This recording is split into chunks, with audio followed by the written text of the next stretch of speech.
The lights in this old house have only flickered since the night little Lisa died. It was Halloween long ago. An owl outside her bedroom window watched it happen. For inside little Lisa's bedroom were dolls, and dolls sleep with their eyes open. And that night, the dolls waited for little Lisa to drift off to sleep. Then one took on a life of its own. The spirit of that little girl is now the spirit of a sad, wicked old lady. And she still haunts that bedroom, watching the dolls, trying to reveal which one was her murderer. This is Kentucky Afraid Radio. I'm Charlie Baglin, and we sound a little different for this Halloween. A spider has frightened away our normal music. Part of what makes things scary are creatures, the owl, the spider. I have two wildlife and folklore experts with me. The lights are off, our imaginations are open as we talk about the wildlife of Halloween. Of all the creatures of Halloween, the one that should send a chill up your spine is deer. I'm wildlife biologist Tina Brunges. It's breeding season. During this time of year, we see a 50% jump in deer car collisions. If you're on the road, be on your toes. Like a ghost, deer can appear out of nowhere. This deer hazard season, drive smart, Kentucky. Slow down and let nature run its course. A message from the Department of Fish and Wildlife and the Kentucky Office of Highway Safety. Calling to order the Fellowship of the One That Got Away. We've got a new member with us today, my son, Kevin. Well, I'd been trying to reel in this huge fish for like 10 minutes. I finally got it right up next to the boat. But the net guy, my dad, was just too slow.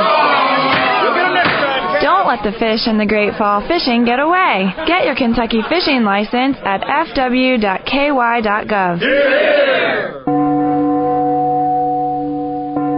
This is Kentucky Afield Radio. My name is Charlie Baglin, and I'm not sure which is scarier, the wicked creatures of Halloween or my two guests. They are wildlife biologist Laurie Davison, who is in charge of the Salato Wildlife Education Center, and noted amphibian and reptile expert John MacGregor. We are here to talk about the fact and the fiction of wildlife at Halloween. Wildlife, to me, is all around us every day, but a lot of the critters that surround us in wildlife, they get this bad rap because of Halloween. Bats and spiders and owls and snakes and black cats. Snakes aren't Halloween. Snakes, oh, they are for some people. They are serpents. It's not as much a snake, but a serpent. And their fangs, and they're coming at you, and they want to, they just don't want to say hello, they want to kill you. So, John, Laurie, now I look at you as the best folks to debunk the myths of Halloween and why animals have gotten all of this bad rap thanks to Halloween. You take deer. Do they walk around with the stigma of Christmas? Do rabbits walk around carrying the banner of Easter year-round, or are they Easter for one day and then they go back to being rabbits? You take spiders and snakes and owls and werewolves and everything else, the animal kingdom and Halloween, and they get to carry that with them year-round. I really don't think it's fair. Agreed. John, you think that's fair? That's kind of why I like those animals. Your specialty is swamps, and the things that live in swamps, things that bite you. List off some of the creepy, crawly creatures that you like so much that are Halloweenish. Well, I guess I'd start with bats, and then I would add owls, and I would add spiders. I like all that stuff. Anything slimy, anything that's crawling around in the dark. It's one thing that animals of Halloween are drawn to is that they are black, they hang out in the shadows, they are nocturnal, so they're active at night, they are mysterious. I was talking to a wildlife biologist today, and she brought it to my attention that house cats are exotic animals. They don't belong here. They're domesticated creatures, but if you put them out and they become feral, they are invasive, and we don't need them, and you wouldn't think that of a poor old kitty cat laying around the house. I'm thinking it's only black cats that are Halloween cats. Now, I have a black and white cat, and I can see how some people might think he's evil. I have a friend who had a calico that is hands down the most terrifying animal I've ever met in my life. There's something about a cat, and I don't know where does that come from, folklore or where? Oh, yeah. There's a couple of different things about cats. Cats have been known since the Dark Ages, I believe, as familiars of witches, and that got its start with single older women because they hung to themselves and stuff like that. They were determined by the public to be creepy or evil in some way, and they had to relate the cat some way to that as well, I suppose. So they decided that Satan had given her a cat, and this was her way of communicating with Satan. So that's one. Another thing is during the Black Plague, there's a strong cat link to the bubonic plague that is interesting. And they considered, because everybody was dying right and left of this plague, witchcraft was, of course, one of the things brought up as a possible reason. And everybody went on a cat-killing spree. The nice thing for dark-colored cats, though, was that in these pre-industrial cities that were dark and dingy, the dark-colored cats got to hide out, and the white ones got killed out really quickly. But I do think that dark cats, for a variety of reasons, have always been associated with evil. John, I take it you are a fan of Halloween. Oh, it's my favorite time of the year. I'm glad to hear him say that, Laurie, because it is my favorite time of the year, too. I love Halloween. What do you do to celebrate at the MacGregor household? Well, we decorate for Halloween. We decorate the whole house and the yard. Do you do like some people do at Christmas, that people have to come by to see it, to believe it? We're on a dead-end street. Do you carve pumpkins or put the plastic ones out from the store? Neither one. I put out skulls. I've got a space alien baby preserved in a jar. I set that out on the porch. I have jars of snakes that I've picked up and run over on the road. I put those out. Do you have sound effects to go with it? We have voice-activated decorations, like a screaming bat that we hang from the gas grill. And it twists around and screeches, makes noises. I'm going to get your address. When does this spectacle open? We put it all out on Halloween. Oh, Just leave it out for one night, because I had things stolen a few years ago. So it's not there October 1 through. It's just one day. It's just one day. I take everything in as soon as trick-or-treat night is over. I do have a Miley Cyrus that I have tied to a life-size poster of Miley Cyrus. I tie that to a hemlock tree in the front yard and leave it up for a few days. Okay. The neighbor girls moved away, and they left that on the curb, and I just didn't want it to go to waste. We have established that Halloween is the number one holiday. I assume that it's number one in your book, too, or you like Christmas, Easter? Yeah. No, I love Halloween. I like them all, but I really love Halloween. For me, it's not about decoration so much as activities, though. We go do stuff on Halloween. What if it were true? The ghost story tales. And a long time ago, I was the executive producer of Kentucky Afield Television, was host a little while before Tim Farmer came on board. We set up a campfire, and we got some conservation officers and other folks to come around, sit around the campfire and tell ghost stories. The activities you do, that would be among them, the telling of these eerie tales. Let's talk about the wildlife of Halloween and how wildlife has gotten, in many ways, a bad rap that follows it around year-round. And we will begin with John's favorite, the bat. Do they really swoop down and bite your neck? Are they out to get you? Well, they swoop down, and if you don't bathe very often, you might have a cloud of bugs flying around your head. And the bats are just there to do you a favor. But you interpret that as they're swooping at me.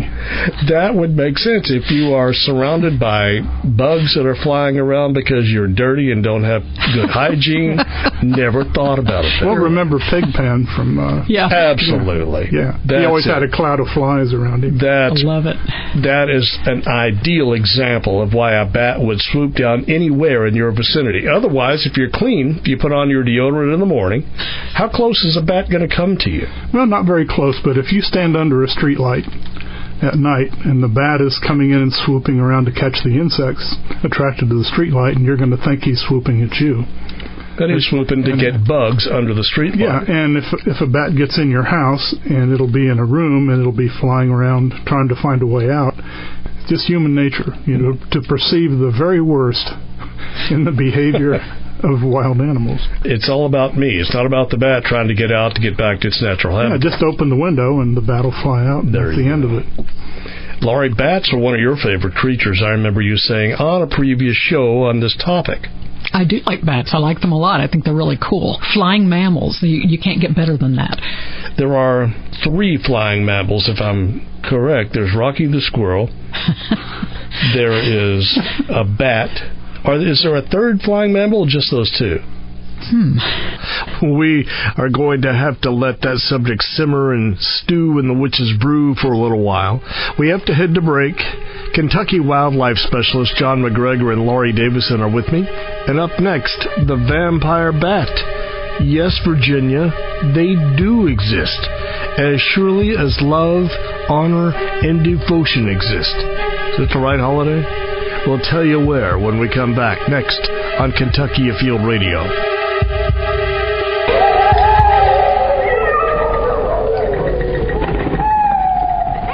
This is our Halloween special on Kentucky Afield Radio.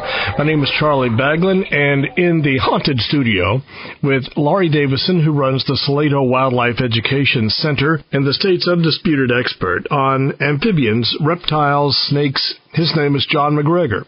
We were talking about vampire bats. There is a vampire bat, as I understand it. They don't live in Kentucky, though. Where are they from? In Central and South America, there are, I think, 2 different species of vampire bats. So the actual word is vampire bat. You Google it, you're going to get Dracula and all this stuff. But there is a real species of bat called the vampire? Yeah, but the name vampire comes from the mythology. I mean, these bats make little cuts in your skin, and the saliva is an anticoagulant, and they actually lap the blood. They don't suck the blood.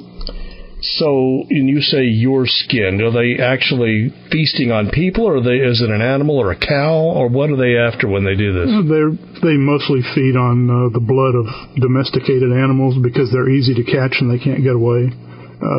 There's a pretty interesting video that I saw online a couple of years ago of a vampire bat defending the chicken from another vampire bat. and he had slashed, the legs of this chicken was lapping the blood, and then he was keeping the other vampire bat getting it. It's really neat. I think it was called A Vampire Bat Defends His Chicken. It was really cool. So do the people in Central and South America have to fear that a bat may swoop down and get them there? Would you say, or is that going to be more of a dog, cat, cow? It's mostly cows and chickens and that sort of thing. But if you sleep outside with your feet in the open, uncovered, you may have a vampire bat visit you. I just have to throw in, just because I think they're cool, I mentioned the flying fox, and I think most people don't know really how huge these guys can get. They are a bat, like John said, and there is, I'm trying to remember, the greater flying fox or something like that is the largest bat in the world, and it's got something like a 5 or 6 foot wingspan. They're massive. So if you're afraid, people in Kentucky or here in the U.S. who are afraid of the little tiny bats that we've got here, go over to South Asia and the bats are just utterly horrifying. You bring that up, the flying fox again. A minute ago I said there are 3 flying mammals, and I was mistaken. Now there are 4. You got the flying squirrel, which we call Rocky. You have a bat, which is a mammal, the flying fox, and the 4th, reindeer at Christmas. They're really creepy. Yeah, they pull in their wings when they get on your roof so that they don't scare the kids. How they do that, I will never know. I think we've established, though, that bats aren't really the bad guys that they're made out to be. In Kentucky, how many species of bats are there? About 15. And they eat primarily insects? Insects, and a few eat spiders, but that's it. So anyone in agriculture, the farmers have to love these things. Yeah, big brown bats eat potato beetles and corn earworm moths and things like that are major pests. Animal number 2, it's a spider, the black spider. We think the black widow is utterly frightening, and if it comes near you, it bites you, you die. True That's way false. What's the truth on spiders? There's got to be a ton of different ones in this state.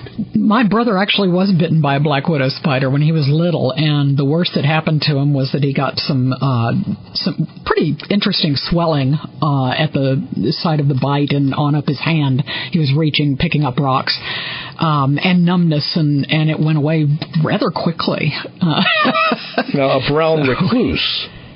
Is that a different story? What's the most vicious spider in this state? I've handled thousands of spiders, and I've never had any spider bite me. You're not going to get bitten by a spider unless you grab him by the leg and force him to bite you. Even a black widow, I've had them crawl across my hands, and they're not going to bite you. You have to dare them to do it, and even then they still might not. Yeah, you have to really stress a spider. Now, if you pick up a rock and there's a black widow under it, and you've somehow pinned one of his feet, with your finger, you might get bitten. So they don't know the rules. They don't know they're supposed to be mean. Even though I'm a biologist, and even though I recognize their place in the ecosystem and the value of spiders as far as, eating other insects and providing a meal for mammals like bats, they just utterly creep me out. It's just way too many legs. There's no skeleton. It's just like big toxic bags of goo that scurry at you. For sure. And a spider will provide one of the most adored decorations of Halloween. That's a spider web. Doesn't even have to be a spider on it. If there's a spider web, it's automatically creepy. It's Halloween. Tell me the role of a spider in nature in this state. Spiders specialize in certain prey just like any other animal does. You have the bolus spiders that actually have a little ball of web on a string, and they swing it around and fling it at a fly or something and catch it and reel it in. It's like trout fishing. Really? Yeah. And then you have the wolf spiders, and they don't catch anything in their webs. They go out and prowl and catch things. You have the jumping spiders that they attach themselves to a stick or something and leap off into space and grab a passing insect and then pull themselves back with a strand of web. That's like bungee jumping, Without spiders, we would not have Spider-Man. I would hate That's a good point. I would hate to live in a world that didn't have that series ongoing at the theater every year. My children would be suicidal. They love Spider-Man. Things eat spiders. The spiders are part of the diet of what? Raccoons? Skunks? What? Well, I don't know. Armadillos eat spiders. Lizards, frogs. But the spiders turn the table sometimes. I found a dead pickerel frog with a wolf spider in its mouth, and the wolf spider had clamped down on the tongue of the pickerel frog and killed it. And the spider also was dead? Oh, yeah, they were both dead. With a spider, the circulation system of a spider is kind of like the brake fluid in your car. If you puncture the line and the fluid leaks out, then the spider doesn't work anymore. So if you injure a spider, all of that fluid leaks out, and he gradually becomes immobile. And that's kind of what happens when a frog grabs a spider and bites down on it. The spider's as good as dead, so... I did not know that. Yeah, it's a hydraulic system. That'd be a good science project. I like that. Building a spider. See, wildlife biology isn't that hard after all. Owls. There's something about the hoot of an owl that makes people nervous. It makes them scared to go out at night. An owl will fly very silently because that's I guess that's one of its strengths, to swoop down on prey, and the rabbit or the mouse cannot hear it coming. And yet they can catch it, and you will hear an owl kill things that it is about to eat, a rabbit or some little mammal. It can turn its head almost all the way around. That's right. What else out there about an owl makes it so darn scary? I think owls are one of those that if you're out in the dark at night, humans are not blessed with excellent night vision. And so every noise, I think, has the potential for being dangerous. And owls at night, any noise at night, I hear a stick break when I'm camping when I was a kid. It was Sasquatch, It's definitely Sasquatch. And even when you're older, though, and owls just sound a little bit haunting and a little bit creepy. Plus, we've grown up with I don't know how many movies with owls that foretell, evil and death and things of this nature. So perhaps if I'd grown up in a different country, I wouldn't find owls that creepy. Owls are supposed to be wise. We look at other people as being wise, and there are certain animals that look wise just because of where their eyes are located. A rabbit looks stupid because his eyes are on the sides of his head, and you can't look a rabbit in the eye. Yeah. But an owl, a cat, a canid, like a fox or a dog, all these cute animals, and they all have eyes where you can make eye contact with them, and I think that's a big part of it. If you want to know if an animal is a predator or if it is prey for something else, for example, if a wolf is a predator and a rabbit is what it's going to catch, simply because of where its eyes are located. If it has two eyes in the front of its face, such as you and I have, or if you have eyes on the side of its head, has to have the ability to see all around it, to see what's coming. And that's just a protection mechanism so that it can survive. Now, is that right? Yeah, largely. A lot of the prey species, herbivores, have the eyes on the sides of the head, and that is very much a defense against predation. They need to be able to pay attention at all sides, and predators need to be able to focus on what they're hunting. Is a monkey a predator because it has eyes in front of its head? A lot of monkeys are predators. Yeah. Well, and, another thing to think about here is a lot of the apes are arboreal. They live up in trees, and they have to be able to judge distances to jump from one limb to another or whatever. And to do that, you need to have bifocal vision. If you've ever tried walking around with just one eye open, you lose your ability to judge distance, and it's pretty weird. Bifocal vision is really important. John, we've got to get to a break, but when we come back, I'm going to ask you about something you know more about than anybody in Kentucky. Snakes. It's our Halloween special. This is Charlie Baglin on Kentucky Afraid Radio. Charlie Baglin back on Kentucky Afield Radio. I've been saying Afraid Radio, and that's what Halloween does. It scares us. Sometimes, though, we let our imagination sort of get the better of us. Do you know a witch? Do you know a goblin? Is your attic haunted? I not only know a witch, I have dated two of them, and I have lived to tell about it. As long as we're talking about cold-blooded creatures, you've heard the term. It goes well with Halloween. Like snakes, they're not active this time of year. It's too cool. If you see them out stirring around, it's on a sunny day. Insects, spiders, moths, they can't regulate their body temperature. So if these things are inactive, things that eat them, like bats, they're inactive too. We'll talk more about what gives the wildlife of Halloween a bad rap. Coming up, but right now, it is time for our fishing report. In western Kentucky, down at Kentucky and Barkley Lakes, it's about fall fishing time. I'm thinking crappie fishing right now. The crappie, they're suspended out there along the creek channels around brush piles. They'll probably be on top of the brush piles. May catch a few up shallow, but the lake is falling down to winter pool. So you need to be careful out there as you move around. Some stumps may get your prop if you're not careful. Bass have moved out to the ledges again when it's fall times. You might catch a few around the docks, but I think your better catch is going to be out on the ledges using some deep diving crankbaits, plastic, worms, jigs, lizards, things like that. Below Kentucky and Barkley dams, catfishing is still good. Striped bass fishing is still good. Bait, I've been told, is a little hard to come up with, but you can always just use a 4-inch sassy shad for those rockfish, stripers, white bass.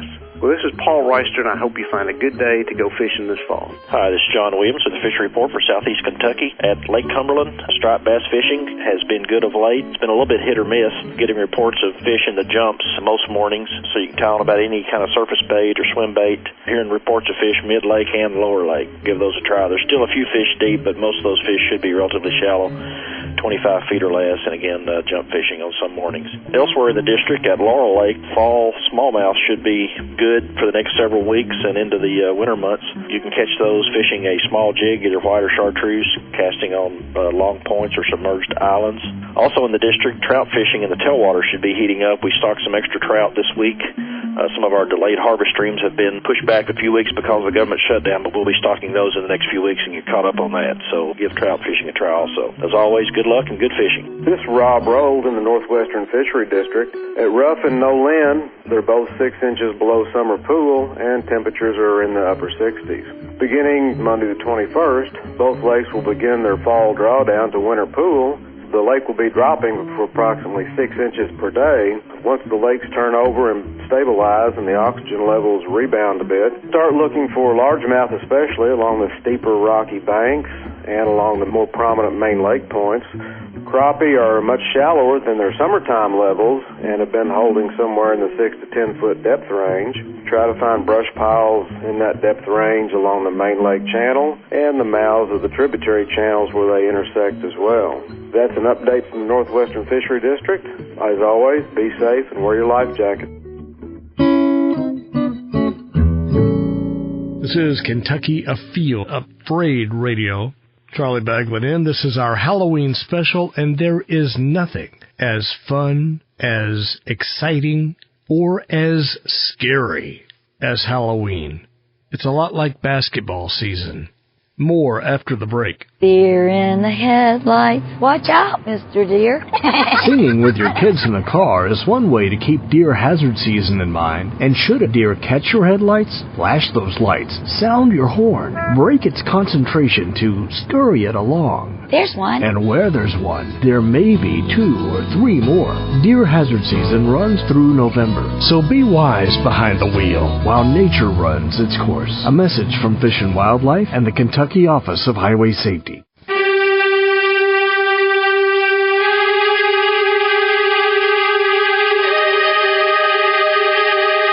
Charlie Bagman back on Kentucky Afraid Radio. Almost said Afield, but I made it. I said afraid. It is our Halloween special. Laurie Davison from the Salato Wildlife Education Center is with me. Also, John MacGregor, our state's expert in herpetology. And if there is something about nature that sort of gets under your skin, I bet you can tie it back to Halloween when you were little.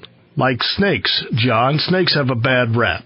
Well, snakes have a bad rap for the same reason spiders do. Spiders have too many legs. Snakes don't have enough. Don't have any. Yep. So, we can tolerate anything with either 2 legs or 4, but if it looks a little bit like us, then it's got to be okay. Somebody actually did a study on that. I couldn't tell you which folks, whether it was an anthropological study, and they had noticed that those fears crossed cultural boundaries, and so they started looking into it and found that, yes, fears of spiders and snakes did, in fact, cross cultural boundaries. Didn't matter where you were, there seemed to be this fear of those 2 creatures, and they thought, well, wonder if it extends into primates, and sure enough, it turns out that apes show an equivalent fear to spiders and snakes, which I find interesting. But yeah, their hypothesis was the difference. The more different something is, the more scary it becomes. A centipede is weird. A seahorse is weird. An octopus is weird. You and I are not. But an octopus looks at you and me and, oh, that's weird. I'd say for probably very good reason. Definitely. It's different from what we're used to. You can't very well query any other animal to see why they're scared, but I would bet, again, it's different. It's dark. It's a different shape. It hangs out in the shadows, comes out at night. Would you think whatever the animal being questioned, surveyed, would say, yeah, it's all those things? Yes. Mm-hmm. And it hides all the time, and when it suddenly appears in front of you out of nowhere, that startles you, and that's kind of the beginning of... So we were talking about snakes, and heaven's sakes, there's a lot of different snakes, and snakes are good. Wouldn't want to live in a state without snakes. How many different snakes are there in this state, John? 32 different kinds, maybe 33. And 4 of those are venomous. But people will be scared of even the smallest little garden snake. What are the snakes that pose a threat to people? I don't think any of them do, but that's just my opinion. Well, qualify that. No, I'm curious. I'm curious why. I mean, venomous snakes use their venom to subdue their prey. They don't want to waste it defending themselves.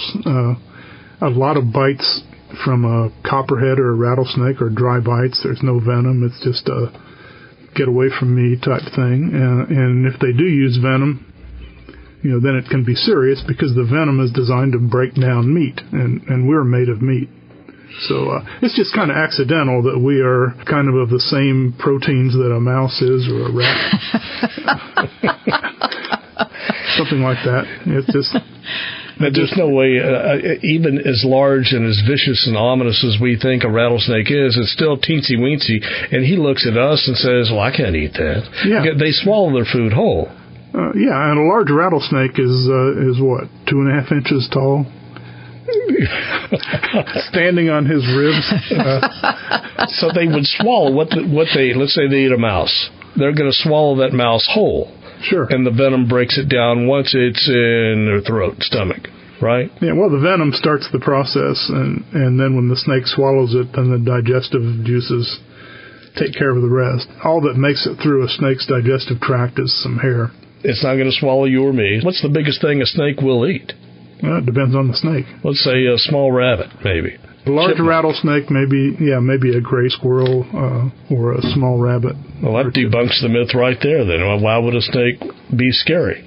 You never know, though, because if you do startle one, and the first thing they're going to do is lay still and hope you just walk right past. But if you get in there and mess with them, they may choose to defend themselves, but you're saying even then they may not put venom into you. Yeah. Now, I'm not saying that snakes are not to be respected, because a bite from a rattlesnake or copperhead can be quite serious. But, it's an unusual thing. I mean, we have in Kentucky maybe 1 or 2 snake bite deaths a year, and almost always that's some guy who has a rattlesnake in an aquarium and decides to demonstrate that he can kiss that rattlesnake on the head.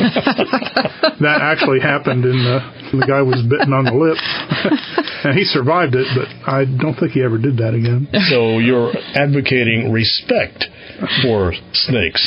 Respect for all wildlife. It's always amazed me that people can be so terrified of a snake, but not hesitate to get right up next to it with a hoe or a shovel to cut its head off. It's like, if you're really that afraid, back off, leave it alone. But, there's some of this is probably innate also. Sure. I taught school for 6 years. When I taught 7th graders, every kid in the class wanted to hold the snakes.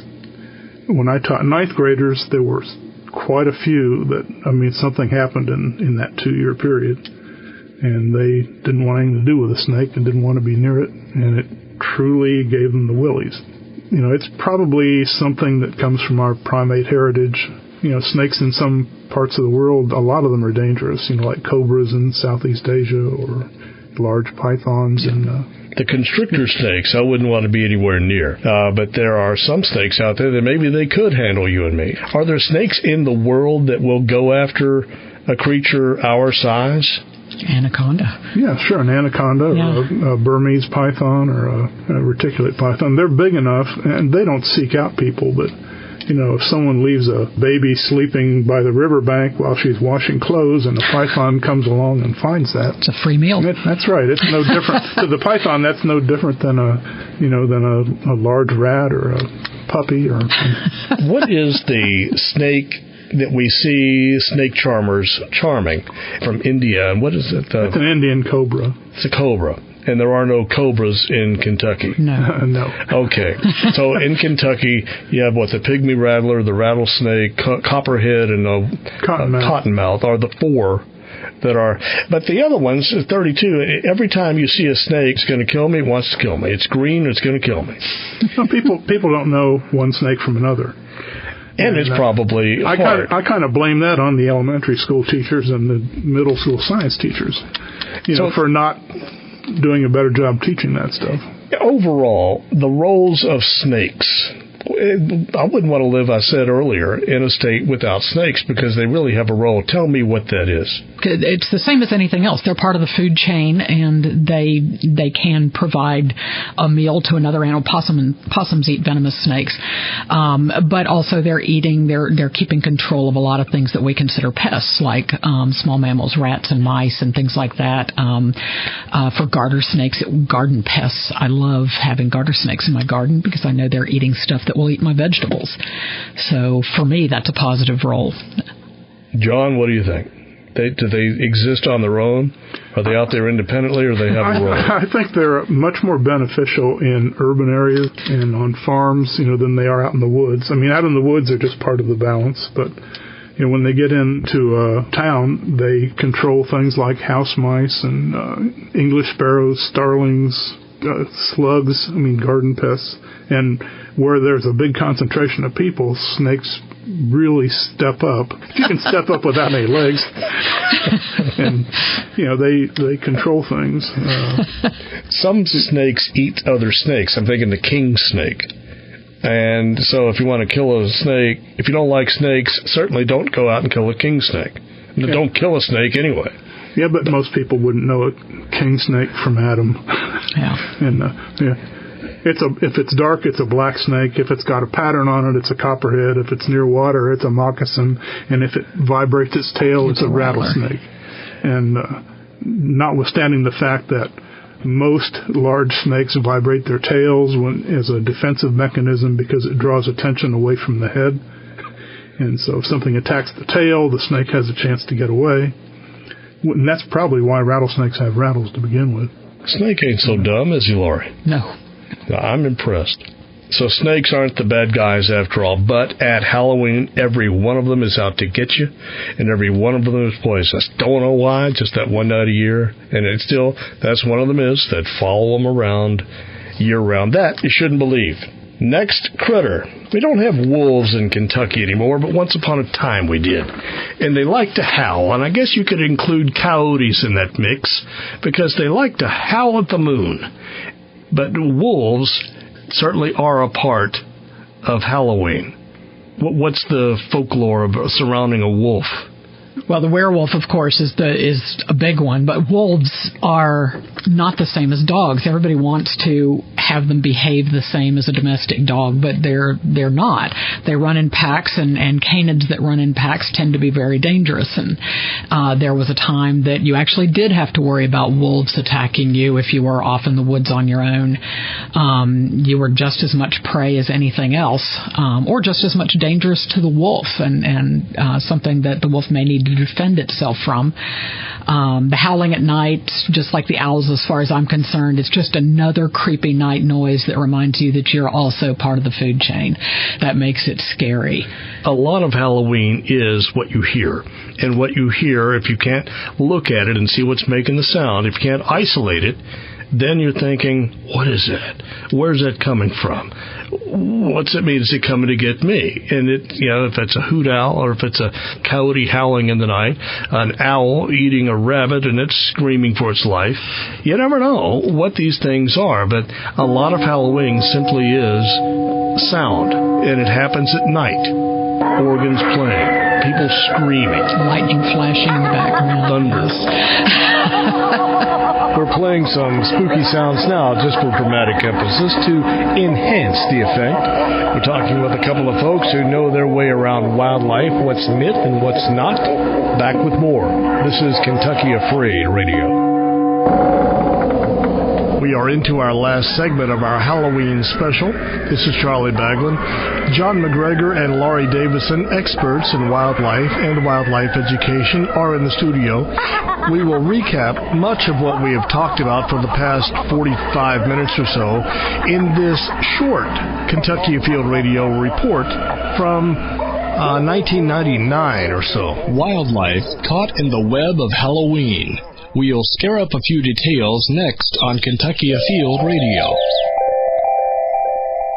Every year we dress up as ghosts and ghouls and act like fools for Halloween. But come November 1st, we're back to being people.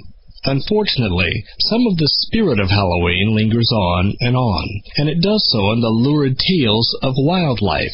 Bats, spiders, snakes, some creatures have received a devilish reputation that trails them year-round. Deserving or not, you decide. But to find out how it started, you have to dig, because the answers are buried, not in crypts and coffins, but in very inventive folklore.